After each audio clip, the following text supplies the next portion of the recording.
Good afternoon and welcome to CanadianAgMarkets.com. My name is Brian. Today is the 14th of November. Today we're going to talk a little bit about the USDA WASDE that's coming out tomorrow, crop production report that's coming out tomorrow, a little bit about the backlogs in the export reporting. We're going to talk a little bit about canola and the charts there, what happened in soybeans today, and a little bit, or quite a bit, about wheat basis. First, though, we did want to get into a big thank you to our clients who joined us yesterday in Vermilion, Alberta, for our kind of joint meeting with Merrick's Solutions. They came in and graciously came in and taught a lot of our customers about alternative hedging solutions and hedging solutions that aren't necessarily available anywhere else in Canada. It was a really great day. A gentleman by the name of Jim Magnuson flew out from Minneapolis to join us in Vermilion, Alberta, if you could believe it. And it was great to have him there. It was great to have everybody there. We had a full packed house. We were kind of counting on some attrition, but that didn't happen. So luckily there was enough food for everybody. It was amazing food as well. So it was great to see everybody there.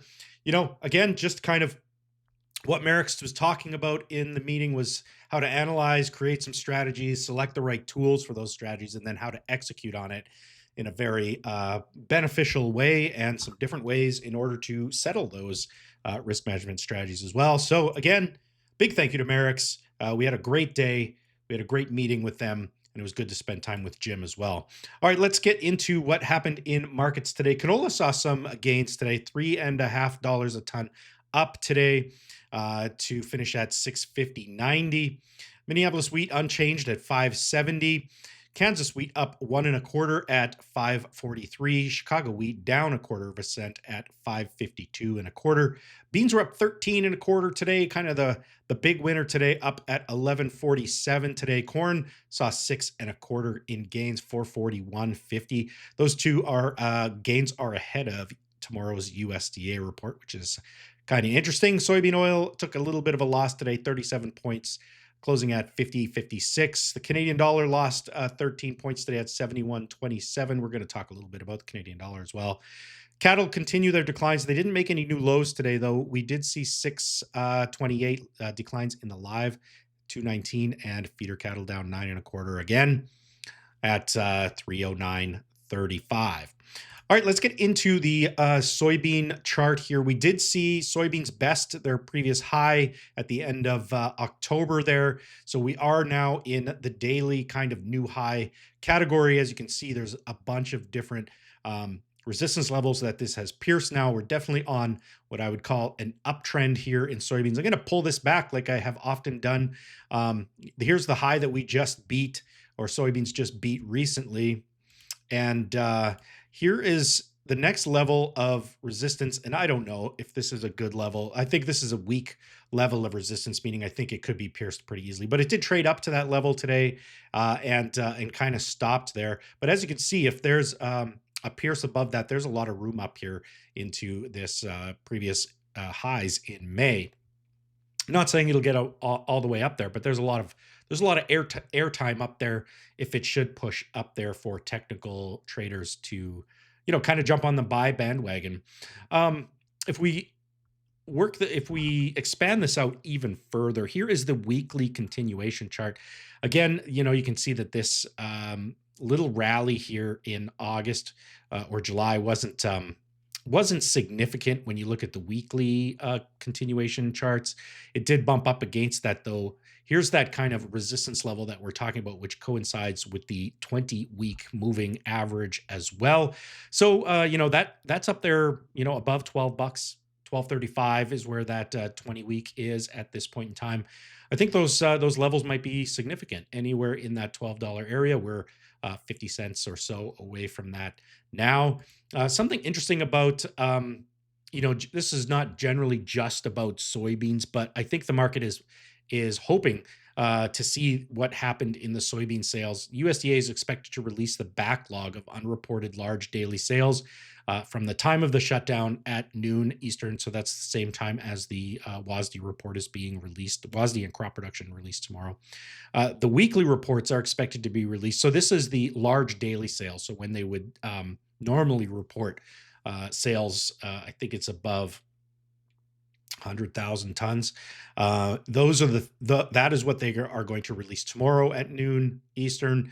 The weekly reports that contain all of the sales will be released twice per week until they're caught up on January the 2nd. So it might take a little bit to filter that through.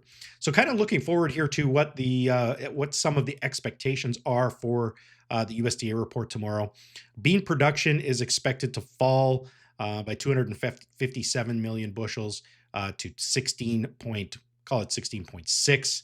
Beans are also expected to fall 35 million bushels to 4.266. These are both reductions from the previous estimate, which was back in September because of the shutdown. Here's the interesting one, I think, as well. Some big cuts to yield. 186.7 was the previous one, down to 184. Soybeans saw a little bit more smaller expectations of smaller crops, just 4 bushel or 0.4 bushels per acre in the beans. So overall, the market is expecting lower production and lower yield in the US. It's a little bit of a different story on the ending stocks, though. Ending stocks are expected to rise for almost all commodities, or the major three in the US. Corn is expected to rise by 26 million bushels, soybeans by 4, and wheat by 23. Again, those are likely demand side. Obviously, if we're looking at reductions in production, then it's reductions in the demand side that is creating these overages, unless there obviously is some potential for the beginning stocks at the end of the year to be larger than what was expected as well. As far as the world goes, small changes here, I would call it. Corn is expected to rise. Ending stocks are expected to rise by 1.4 million tons, soybeans by 0.2 million, and wheat by 2 million. Those aren't huge adjustments, but worth talking about anyway. Here's the canola chart I was talking about. You can see here that we did kind of move above and close. We've closed above 650 now. That was an area that the market had been unable to break in this previous move back at the beginning of November. That gives us a little bit more airtime here into the 655. That's not a major gain. You can see that the 200-day and the 100-day are looking at some convergence here. So there's kind of a bunch of resistance up here on the daily chart in canola. It has been grinding higher, but no major moves. Obviously is not correlated well to soybeans proper. It's more correlated to soybean oil, and soybean oil pattern looks very similar to this as well. But regardless, this market does look like now it's kind of gotten through the slug of harvest pressure. It's gotten through the news of the Chinese tariffs. There's definitely kind of some bottoming action here with some of these moving average crosses and trade above some of these moving averages. So still a positive story, although it's more of a grind than a rally at this point. Before we get into wheat, I just wanted to talk about the Canadian dollar. We did see some losses, as we mentioned, in the Canadian dollar, but overall this week we have seen gains. Now, what's interesting about those gains is that it's actually, in theory, that should be having a negative effect on wheat basis here in Canada. It is not. So we believe that there's still strong demand for wheat across the prairies at this point in time. What's also interesting is this is pdqinfo.com, or the Alberta Wheat Commission, or is it the Alberta Wheat and Barley Commission? Maybe they have a new name, but it was the Alberta Wheat Commission.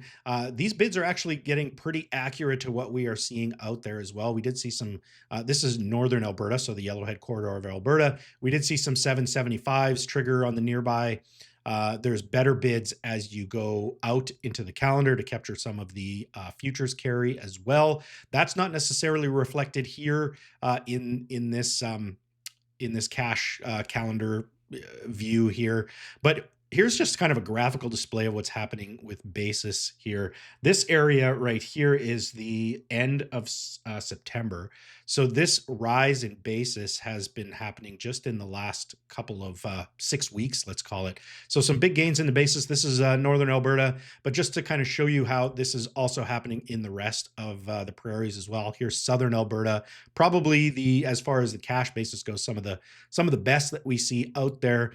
but these patterns are all the same, right? Here is Southeast Saskatchewan. So, Weyburn, obviously these basis levels are lower because of the freight grid, but still same pattern that we're seeing here from the end of September onward. So again, this is likely a supply and demand issue, not necessarily a currency occurrence, because some of this early stuff may have been currency related, but now with the Canadian dollar rising in the last little while, NSC, and we continue to see better and better basis levels, it does signal that there's some demand into the primary elevator system at this point. Also, not to leave Manitoba out, this is Eastern Manitoba bids.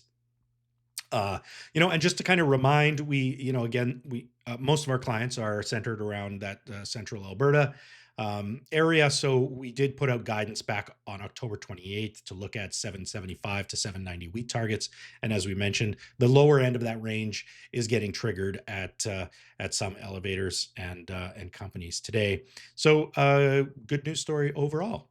All right, that is all we had for you today. Thank you for joining us. We really appreciate those who watch. Please subscribe to this YouTube channel if you haven't already. And thank you to everybody who joined us at the Merrick's meeting yesterday. Have a great day.